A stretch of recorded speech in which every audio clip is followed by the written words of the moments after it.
What a headshot! What a head! How's it, guys? This is Dayvy, FPL, and welcome back to the Fantasy Premier League video here on my channel. Now, in this video, I'm going to take you guys through the ultimate guide to the upcoming Game Week 12. Talking points covered in this specific ultimate guide. We're going to start off with the watch list. If you guys don't know what that is, I basically talk about three of my favorite options, or the three options that are currently on my radar for the upcoming game week. Going to talk about them, also covering some topics about those specific players. We're then going to move on to the main talking point probably of this video and of this specific game week. That's going to be the injury to Ben Chilwell from Chelsea. So this is going to cover if you guys own Chilwell or if you were looking to bring him in for this upcoming game week. So we're going to be looking at some alternatives that you guys can bring in for the Chelsea defender that hopefully will return a similar amount of points. We're then going to wrap up the ultimate guide as we usually do with the captaincy debate. Is it going to be yet another boring week of a Perma Salah captain, or are there some other differential captains that we could potentially go for? That's something you guys are interested in. Sit back, relax, and let's get straight into it. So going over the Champions League talking point, this will serve as kind of a reminder for those of you guys that there is Europa League football as well as Conference League football happening tonight. That's going to be Thursday night if you guys are watching this on the night of release. So just maybe keep your eyes out for those specific teams. I know with West Ham, they've left Antonio actually out of the squad. So he's definitely a player that I would have looked out for. But because he's not going to be featuring tonight, I don't think there's too many players that you guys have to be worried about. But we did have Champions League football that happened last night with Liverpool and then also Man City playing. With the Liverpool assets, not much to talk about there. Diogo Jota was on the bench, but he did not come on, which does show that there might be some injury concern about him. So I would definitely wait until that press conference from Klopp tomorrow, which is going to be Friday, to get the latest on the Portuguese international. Trent was also rested, so don't have to worry about him. And then Mo Salah and then Sadio Mane were also taken off about that 70-80 minute mark, and they also were injury free. Moving on to Man City, the big talking point about that team was that Phil Foden wasn't even on the bench, which does show that he's recovering from that knock. Now, I don't even think that knock's going to be too serious, but we'll be touching on him a little bit later on in terms of what you guys should be doing with him, or if you should be bringing the Man City midfielder in.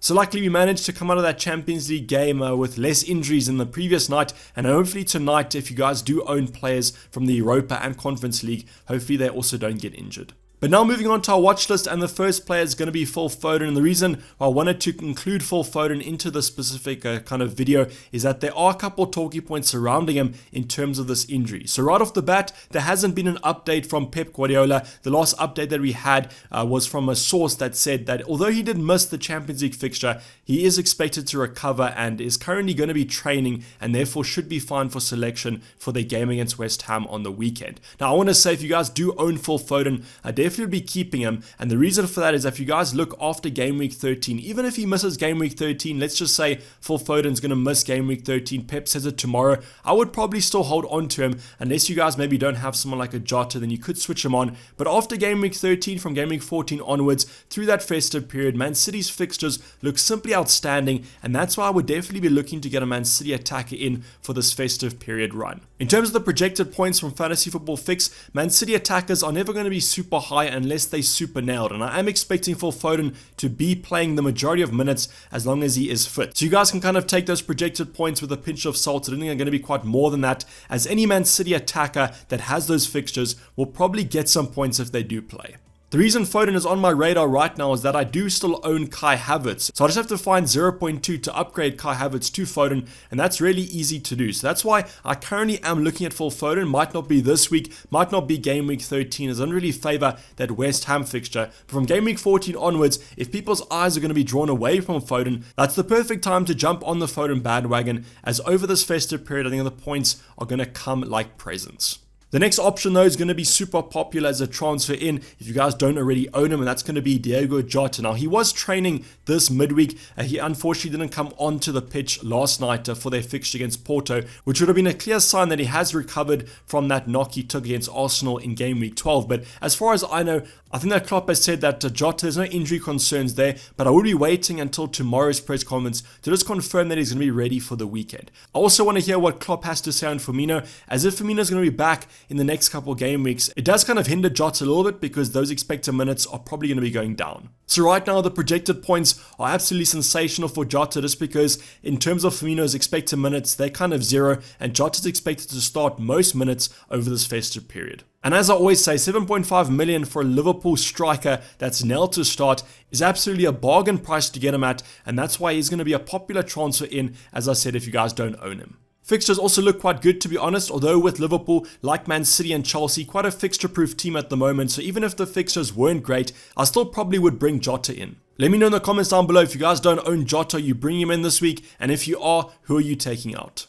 The reason why Jota's on my radar, similar to kind of Phil Foden, is that I do still own Kai Havertz, who's currently injured, so he's an easy transfer out if I do want to go for the Liverpool striker. And the final player on our watch list is going to be a little bit more of a differential. It's going to be Hwang from Wolves. And the reason for that is that look at those two upcoming fixtures, Norwich and also Burnley at home. Now, I know I've said that Wolves aren't necessarily the most free scoring side. The stats actually from an attacking point of view, though, look quite strong. And at 5.8 million, I think that Hwang could be a massive differential over these next two fixtures. The reason why I'm currently looking at him is that I do own Adam Armstrong, who has some tough fixtures coming up. And that's why I might want to take a punt on Hwang. And if I do want to go for full Foden, that's the exact 0.2 that I do need in my bank. But with Hwang, it is a little bit of a punt. I do recommend going for a Raul Jimenez if you guys do want to go for a Wolves attacker, as I just think that he's a little bit more nailed and on things like penalties, which kind of will create more chances for him. But Hwang at that price point, perfectly good value to kind of get him at. And if you guys do own him, quite jealous because over these next two, I'm expecting the South Korean to get a couple points.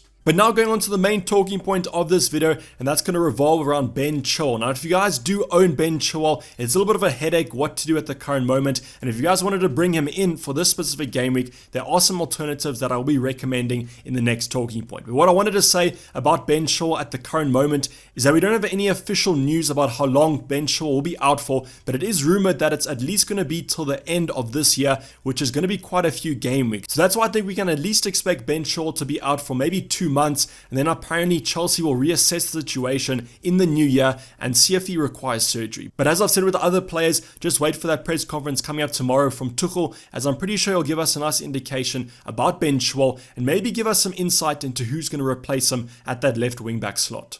Now, there are some options that I would recommend you guys looking at if you want to replace Ben Chilwell, or if you wanted to bring him in, maybe bring in another option. And I think you have to look at the exact same team. So look at Chelsea. If you guys don't own a Reece James, he'd be my recommendation. A Marcus Alonso, who's probably going to be the replacement for Ben Chilwell at that left wing-back slot. There are some other options that you guys can look at. If you don't own a Trent Alexander-Arnold, if you don't own a Cancelo, both of those two options are great to go for. But I think that most people generally own a kind of a Liverpool defender with Trent and also a Man City defender in Cancelo. So that's why I said go for maybe a Chelsea option still. I think the defense is looking really strong. The fixtures upcoming aren't the best in the world, but with the way Chelsea are playing at the current moment, they are fixture proof. If you want to downgrade Ben Chilwell and get some money into some other departments, you could go for a Reguilon from Spurs, but I just think that I don't really trust that Spurs defense that much under Conte at the current moment. Yes, that is a little bit more of a punt, and that's why I think if you guys want to go more differential, maybe you can look at going elsewhere. But from a differential point of view, a player like a Marcus Alonso is really lowly owned in the top 10k, top 1k rankings, and therefore I think that's probably where you guys should be going, even if you want to go Maverick. So going on to those Chelsea options, and these would 100% be my favorite options to go for, just because I think most people do own Cancelo and Trent anyways, and so I think it's between Reece James and then also Marcus Alonso. So what I decided to do was I went over to Fantasy Football Fix, and I selected a couple of stats that I wanted to compare these two players at, not only from a defensive point of view, but I think the attacking numbers are going to be where it's at for these two options, as they're just such attacking fullbacks, to be honest. So obviously both of these two players, if they do start, will have the same defensive threat there. We're not going to really take bonus points into account, things like interceptions, tackles, even though that could be quite important in the overall rankings. So I'm just going to compare the attacking stats here and give you guys some insight into these two players. So what I did, to be fair to these two options, I sorted according to per game averages, because if you guys do remember, Marcus Alonso started this season and then Reece James has come in a little bit later on. But I wanted to make it fair here. Under Tuchel, these are per game stats, so these could be quite fair, to be honest. Obviously the fixtures at the start of the season, and maybe Chelsea didn't play as well as they currently are, but unfortunately we can't really put that into a comparison, and we just have to compare with what's in front of us. So starting off, the first stat we're going to look at is going to be touches in the opposition box. And right off the bat, Reece James comes out slightly stronger with 3.3 touches in the opposition box versus Marcos Alonso's 2.5. Now just remember that this is per game averages, so it's going to be on a fair kind of calendar. So this just shows you that Reece James was getting slightly more into the opposition box than Marcos Alonso was, which is quite surprising to me considering the fact that I consider Marcos Alonso to be one of the most attacking wingbacks that we have had in FPL. But it just shows you that the form that Reece James has been on and how attacking actually has been. Going on to attempted assists, this is going to be super important for those of you guys who want a fullback or a wingback from an attacking side, as this just shows you how many assists they are actually attempting per game. So 1.9 versus 2, it's basically the exact same there, but it's nice to see that Marcos Alonso's attacking threat is still quite strong, even though we consider him to be more of a shooter than an assister. In terms of XG or expected goals, it's really equal between these two assets, 0.1 for both of them. A little bit low, but considering they are defenders, this might be quite respectable, but there might be other defenders actually with higher XG than these two. In terms of expected points over the fixtures that these two players have featured in, Marcos Alonso has less expected points than Reece James does. So 6.0 is super high actually for a defender. It basically shows you that they're expected to get a clean sheet every single game. Even if they don't keep a clean sheet, that attacking threat is so high that they still are predicted to score 6 points. To be honest though, with Marcos Alonso, 5.6 is really respectable, and it just shows you though that Reece James might be a slightly better option than his counterpart. Now going on to shots, as I mentioned, Marcos Alonso, we always kind of look at him as more of a shooter than an assister, and this just shows you that he was getting more shots than Reece James in the per game averages. In terms of the final stat there, 0.2 versus 0.1 expected assists or XA in these fixtures that these players have featured in, but that's also quite close to be honest between these two. So in terms of the stats, it's really close between these two options, but I think the stats still slightly favor Reece James, and I think this is just credited to the fact that Reece James is in better form than Marcos Alonso was this Premier League season, and that's why my recommendation would be, even though he's more expensive, get Reece James in if you don't own him, as Marcos Alonso might take some more game weeks to get up to speed. I guess then we do have the fact that Reece James is quite highly owned, so if you guys want to go more differential, more maverick, I think Marcos Alonso is the man to go for. But just because Reece James is owned by more players doesn't mean that he's the worst option. Let me know in the comments down below who you guys are going for if you do own Ben Chilwell, or if you were looking to bring Ben Chilwell in this week, which two of these players would you rather bring in? And then finally, to wrap up the video, I'm going to be talking about captaincy. So first of all, as I usually do, going to be going over my 3 favorite options for this upcoming game week 13. Right off the bat, I am predicting this week to be quite a boring one as usual, with Mo Salah captained by probably more than 190% effective ownership in the top 10k. So Mo Salah against Southampton, no excuses there. I think it's a great fixture on paper. Southampton losing to Norwich, so I mean, imagine what Liverpool are going to be doing to them at Anfield, and that's why Mo Salah will be my captain. Will he be your captain? Are you guys going differential? Let me know in the comments down below as well. If you guys do want to go more differential, more maverick, the next 2 options could be quite favorable. I've got Harry Kane against Burnley, even though he did not look that strong against Leeds, actually looked relatively slow. I do think the Burnley style is going to suit Harry Kane more, and hopefully he can get off the mark here and add to his 1 Premier League goal this season. Absolutely crazy to think that Harry Kane has only scored 1 Premier League goal, but maybe against Burnley he can double that or even triple it with a little Harry. My next option to go for is going to be Raul Jimenez from Wolves.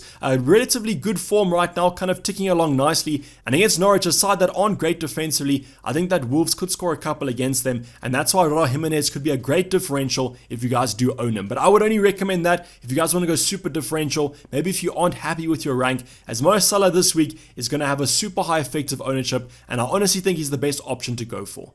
But now going on to the Fantasy Football Fix Predictor tool, and I just want to tell you guys that Liverpool absolutely dominated the predicted points. I think they took up the top 4 spots with Jota, Mane and Trent all coming in that top 4 after Mo Salah. So this just shows you that the algorithm is really favoring that Liverpool game, and I think you guys should be as well. So 8.6 massive points predicted for Mo Salah, and definitely the highest option to go for out of the next options. We have Jamie Vardy coming in second. I would also recommend Jamie Vardy if you guys do own him still. I think that he could be a nice little differential to just own in the first place. So maybe not captain him, but I think that he definitely has a score against Watford in his locker in game week 13. And with 6.2 predicted points, I think the algorithm is also favoring him. And the final player in our captaincy is going to be Marcos Alonso with 5.4 predicted points. So if you guys actually go look at the Fantasy Football Fix Predictor or algorithm, it does show you that Marcus Alonso is favored more than Reece James over these next couple game weeks. I don't exactly know why. Maybe just because Marcus Alonso has a better history of points in previous seasons. So that's maybe what the algorithm is taking this or basing this on.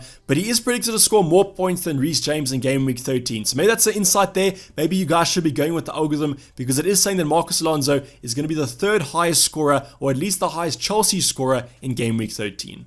Let me know in the comments down below who you guys are going to be captaining. Is it going to be Mo Salah again, or you go slightly more differential with someone like a Harry Kane, Raul Jimenez, Jamie Vardy, or even a Marcus Alonso? But this is basically a wrap the video, guys. Hopefully you did enjoy it. Please don't forget to like it if you did, and subscribe if you have not subscribed yet. I'll be seeing you guys for the deadline stream coming up on Saturday, 1 hour before the deadline. So make sure you guys are there to get the most up-to-date team selection as possible, and we'll also be going over all the injury news and all that good stuff. But I'm going to be signing off. It's been Dayvy FPL, and I'm out. Cheers, bye.